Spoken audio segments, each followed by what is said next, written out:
13ই June 2017 সাল রাঙ্গামাটিতে ঘটে যায় ভয়াবহ পাহাড় ধস। এতে 120 জনের প্রাণহানি ঘটে, আহত হন অন্তত 150 শতাধিক। ধ্বংস হয়ে যায় হাজারের কাছাকাছি ঘরবাড়ি এবং রাস্তাঘাট। সড়ক ধসে যাওয়ায় বিচ্ছিন্ন হয়ে পড়ে সড়কপথের সকল যোগাযোগ। আর যখন পাহাড় ধসটা আমরা বলবো, যখন বৃষ্টিটা চলছিল, পাহাড় ধস চলমান ছিল, তখনও আমরা বিভিন্ন এলাকায় গিয়েছি যেখানে ঝুঁকিপূর্ণ অবস্থায় মানুষজন যারা বসবাস করছিল তাদেরকে আমরা নিরাপদ আশ্রয়ে ফিরিয়ে আনার চেষ্টা করেছি। এবং প্রাথমিকভাবে আমরা 22টা আশ্রয় কেন্দ্র খুলেছিলাম।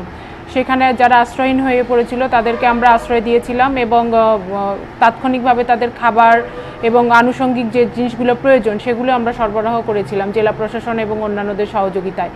22টা আশ্রয়কেন্দ্র চলমান ছিল। সেই 22টা আশ্রয়কেন্দ্র বিভিন্ন, যেমন আমাদের সেনাবাহিনী, আমাদের পুলিশ বাহিনী, বিজিবি, এদের সহযোগিতায় আমরা এই পরিচালনা করেছিলাম এবং প্রায় 2 মাস যাবৎ এই সব আশ্রয়হীন মানুষদের আমরা আশ্রয় দিয়েছিলাম এবং 3 বেলা খাবারের আয়োজন করেছিলাম।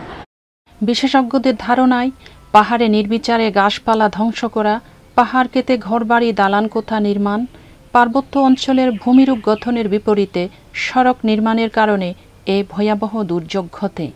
এছাড়াও রাঙ্গামাটির পৌর এলাকায় ভূমির ধারণ ক্ষমতার অতিরিক্ত ঘরবাড়ি দালানকোঠা নির্মাণ করে মানুষের বসবাস, গভীর ও অগভীর নলকূপের মাধ্যমে মাত্রাতিরিক্ত ভূগর্ভস্থ পানি উত্তোলন করে ব্যবহার এবং প্লাস্টিক ও পলিথিন ব্যবহার করে যত্রসত্র ফেলে দেওয়ার কারণে পাহাড়ের বৃষ্টির পানি স্বাভাবিক প্রবাহে বাধাগ্রস্ত হওয়ার কারণে এ দুর্যোগ ঘটার কারণ বলে মনে করা হয়।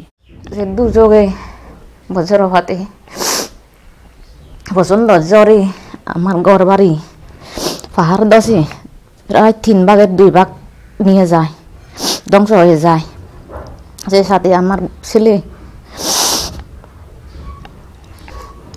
মাটি চাপায় পড়ে মৃত্যুবরণ করে।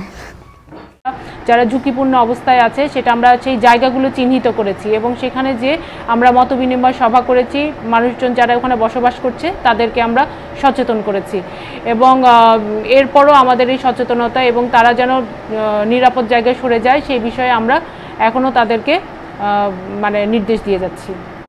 তাই এ ধরনের দুর্ঘটনা এড়ানোর জন্য মানুষের সচেতনতা ও দায়িত্ববোধের কোনো বিকল্প নেই।